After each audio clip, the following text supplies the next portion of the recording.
ဒီက4 run 3000 SP သုံးထားတာပေါ့နော်ဒါသူနဲ့ SP တူရတာတစ်ခုကိုထည့်ဒါပဲလုံးလုံးဒီ sub ပေါ်က7တစ်ခုဖြုတ်မှဆိုလို့ရှိရင်ဒီတော့အရင်ဖြုတ်ထားပြီးလို့ပေါ့နော်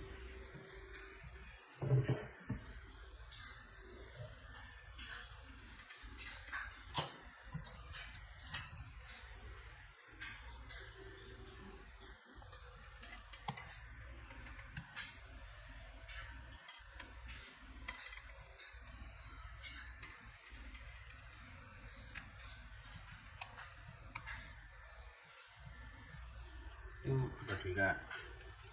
အောက်မှာတပည့်တိတ်နေကတ်ထားဖြစ်တယ်ဆိုတော့ဘက်ထရီကိုဖြုတ်ဖို့ပေါ်လို့ socket ကိုပဲဖြုတ်လိုက်ခုကတက်တယ်နော်အဲ 8K ဒီကပုံပုံတော့နေ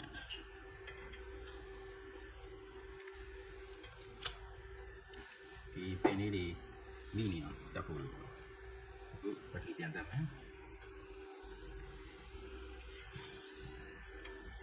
ဒီကဟိုစက်ကိုအုံပြန်ဖုံးမဖုံးခင်အလုံးလုံးလေးပြရအောင်စက်ကိုဖွင့်ဆန်းစီမှာပေါ့နော်ဖွင့်ဆန်းစီတဲ့ကဒီ panel ဖွင့်တဲ့အခါဒီ MSI series ရဲ့ထုံးစံကသူ့ရဲ့ဒီ hint တွေ panel hint တွေကအရင်ပြော့တယ်။ရိုင်းမသိဘဲနဲ့ဆွဲနှံလိုက်လို့ရှိရင်သူက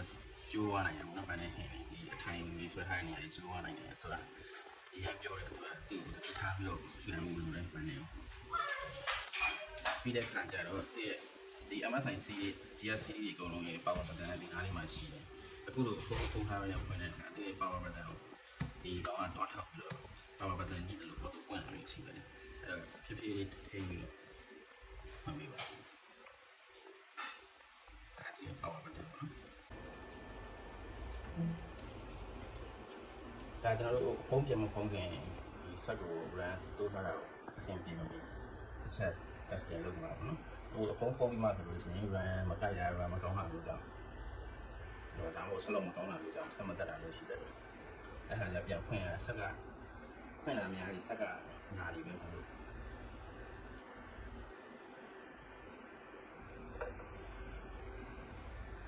ဒါဆိုလို့ရှိရင်ကုန်အဆင်ပြေတယ်ပေါ့။ဟိုကျွန်တော်တို့ RAM တိုးထားတာ RAM တက်မတက်ကို test manager လေးခေါ်ပြီးတော့ကြည့်မယ်။ RAM 6GB 6GB ဖြစ်သွားတယ်တော့3000ပဲဒီမှာနော် 8GB မချောင်းโอเคပါအခုဒါကျွန်တော်တို့ RAM တိုးပြီးသွားပြီဆိုတော့ပြန်ပြီးတော့ဖုံးပြန်ပြီးတော့ပြန်လုံးမယ်ပေါ့နော်ဆက်လို့ပိတ်မယ်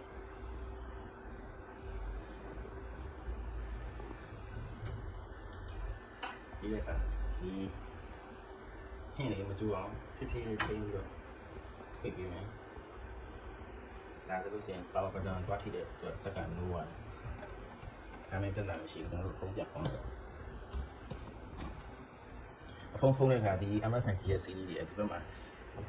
audio ပေါက်နှစ်ပေါက်ကိုအရင်ထည့်ပေးရတယ်ပေါ့နော်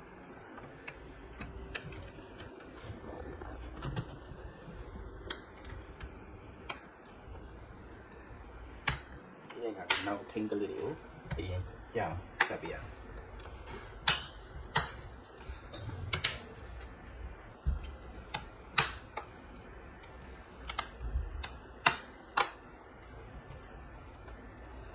ဒါဆိုအကုန်လုံးအဖုံးတစ်ခုလုံး original အတိုင်းအန်ကြသွားပြီဘုတ်မဆွဲခင်ဒီအန်ကြမကြဘူးတစ်ချက်ကြည့်ပေါ့နော်